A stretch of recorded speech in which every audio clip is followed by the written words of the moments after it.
thợ yên thì chẳng có vậy សកម្មភាពដើរលេងក្នុងវត្តនៅឱកាសចូលឆ្នាំខ្មែរប្រពៃណីនេះគឺជាទស្សនវិជ្ជានៅក្នុងវត្តដែលខ្ញុំបានមកលេងមកអត់ឲ្យចោះបាញ់ណាចាជីតាអត់ខ្វល់ទេមកអត់ឲ្យចោះបាញ់មិនមែនអត់ខ្វល់ចង់រាប់អីធម្មតាឃើញអូនទូចញ៉ែញ៉ែមែនប៉ុន្តែអូនក៏ចេះលេងបាញ់ទឹកនឹងគេដែរលក្ខណៈថាដើរលេងរាល់ឆ្នាំអត់បានតាតម្សៅទេប៉ុន្តែឆ្នាំនេះតាយាយបានតាតម្សៅនឹងគេហើយ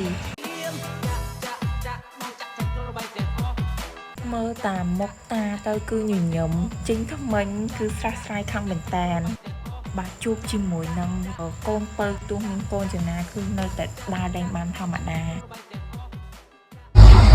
បានមានអារម្មណ៍មិនដែរមានអារម្មណ៍មិនដែរហើយនេះខ្ញុំកំពុងតែសួរចំណាប់អារម្មណ៍តាតែគាត់អត់មាន reply ឬក៏ឆ្លើយតបអីសោះមានជាការអអស្គុណចិត្តខ្លាំងមែនតើខ្ញុំដើរឃើញគេលក់អីទៅចេះតែថតឲ្យអ្នកទាំងអស់គ្នាមើលទៅឲ្យមានអារម្មណ៍ថាប្លែកភ្នែកចម្លែកអារម្មណ៍ណាឥឡូវនេះខ្ញុំកំពុងដើរទៅរកតាដើម្បីសម្ភាសចំណាប់អារម្មណ៍គាត់ចិត្តទេតាហើយគាត់លួចមើលគេសប្បាយមិនតាចូលរំ